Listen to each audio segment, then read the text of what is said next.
Hello, this is Alex Lovehall. Welcome back to Playing Marvel Rivals as a Marvel fan, and it wouldn't be a Marvel Rivals video if I did not talk about the Kingsman drama that's been going on. And if you play Marvel Rivals at all, even a little bit, you've been seeing this everywhere on YouTube.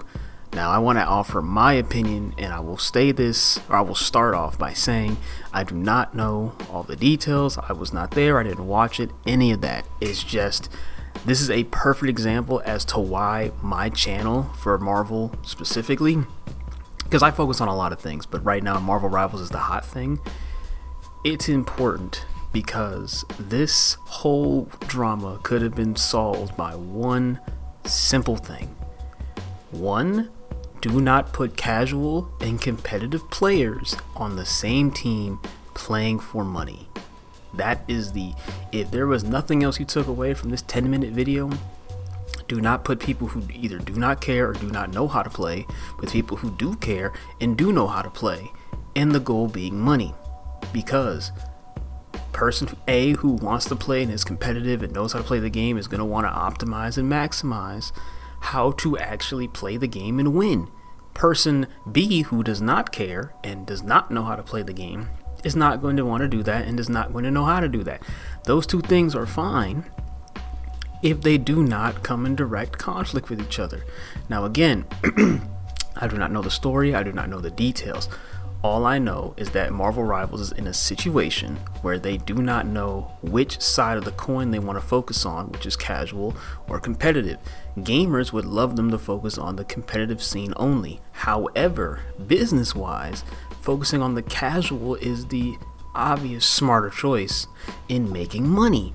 And making money, let's be honest, is probably the main thing these businesses are worried about at the end of the day.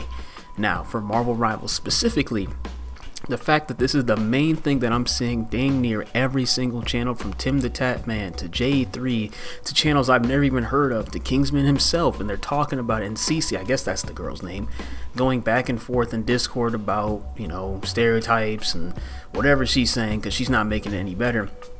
It just goes to show me one thing, is that I, myself, as somebody who likes Marvel Rivals beyond just the Rivals aspect, it's a hero shooter, right? At the end of the day, I've been playing video games and fighting games for a long time and trying to be competitive in a lot of them. That's a different mindset than somebody who just so happens to like Spider-Man and wants to play this new game with their friends, which is also a different mindset than somebody who has no clue what Marvel is, loves Overwatch, and is just picking up this game. Right? There's many different people who play this game and many different people who have goals that are probably going to be different than yours. My main point is, I focus on the Marvel aspect, like what comic books can you read? How can you read the comic books to help you get into Marvel Rivals? How can you watch Marvel Rivals and say, hey, look at that move, that's a reference from this character in this scene or this panel or whatever, right? Or hey, I'm like right now, I just played Deadpool in Marvel Rivals. I did horrible, right? I still love Deadpool at the end of the day, but I didn't do good on that character, and I'd feel bad. So do I either tilt or salt Q and just try to prove to myself, prove to the team that I can play the character, or do I swap off, or do I just play another game that has Deadpool in it where I can still enjoy Deadpool as a character? However, I'm not forcing myself on Marvel Rivals. There's many different answers. I have many different ideas and videos on my channel, and I'll have more on the future. And I also don't just like Marvel. Again, Marvel Rivals is the hot new thing. That's what everybody's paying attention to. However, I like DC, I like anime, I like other video games, I like cooking, I like martial arts, I like working out, I like studying, I like a whole bunch of other things, music, movies, you name it, right?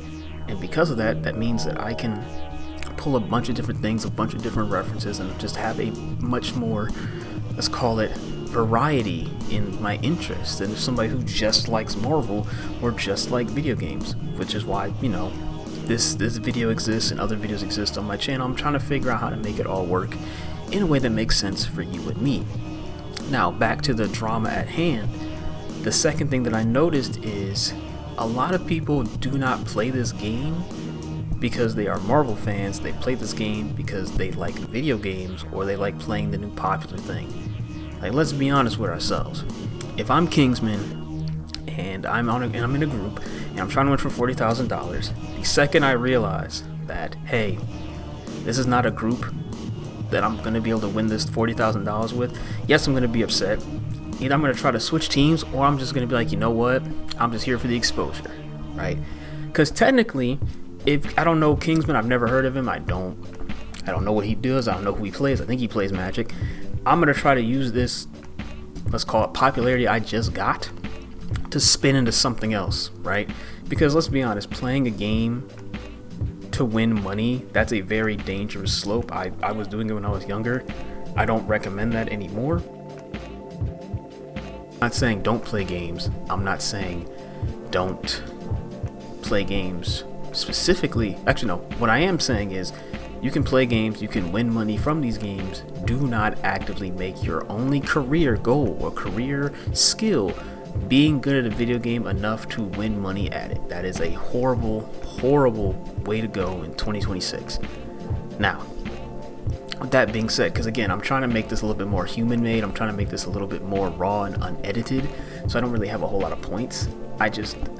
The one thing I definitely noticed is that Marvel Rivals is struggling to figure out who they want to cater to, and that is kind of ruining the aspect of the game. Because again, if I didn't like Marvel, I wouldn't probably be on Marvel Rivals, and if I'm just going on YouTube, 9 out of the 10 times I see something like, oh, this character's broken, this meta sucks, this balance patch is awful, this character is busted, this meta is awful, right? That's why with my channel I'm trying to do, hey, you can read this Spider-Man issue to learn how to play him better, or hey, look, this Daredevil this move that Daredevil can do is a reference to this comic book as well as this scene in an animated series. Or hey, look, if Marvel vs. Capcom 2, that version of Gambit, you can play that, the feeling of being able to throw cards and do special moves that you had in Marvel vs. Capcom 2 can be done in Marvel Rivals, and it actually works out a little bit more in your favor, right? So I'm just trying to be a different kind of Marvel Rivals content creator, really just a content creator in general. Just right now, Marvel Rivals is the hot new thing, where it's like, hey, I like this stuff on a deeper level, and I've been liking this. It's not like I just found Marvel last year and I'm doing a deep dive. No, I've been a Marvel fan, plus other things, since I've been like 3 or 4 years old. So, and I've grown up with this franchise for a very long time now. I remember when Iron Man didn't fly with his hand, I remember when Iron Man didn't fly with his hands. I remember when Iron Man was not popular. I remember when Spider-Man, Tobey Maguire was the only thing in the world. I remember when the big three was Spider-Man, Wolverine, and Hulk. I remember the X-Men era. I remember when the Fantastic Four movies came out. I remember the 90s show. I remember, Spectacular Spider-Man when it first dropped. I can go on and on and on and on, right? The point is, if Marvel Rivals wants to succeed, it should not try to combine casual and competitive play with the same group of people going forward, because it's only going to lead to more situations like this. Like if I was playing with Necros, either I would hold Necros back or Necros would really kill my vibe, and neither one of us are going to mix well for our goals, right? I'm just using Necros as an example. It could be anybody, or we might vibe. I don't know. The point is that Marvel Rival really should ask itself, what kind of Marvel experience does it want to be, and is this the kind of event that we want to hold? Again, I don't know what's going on. I don't know the examples. I don't know any of that. All I know is that putting people who do want to play for money with people who have no clue how to win for money is a very bad combination. Now, with that being said, because we're coming up on 10 minutes, I don't have a script, so let me know in the comment section below. I think her name is Cece, was she correct? Was Kingsman correct? Would you enter this tournament? Do you play Marvel Rivals for money, or would you play this game for money? Who is your main character? That, questions, and more, let me know in the comment section below. I have a lot more videos planned in the future, so with that being said, 1% today equals 100% tomorrow, and always remember to turn your pain into power.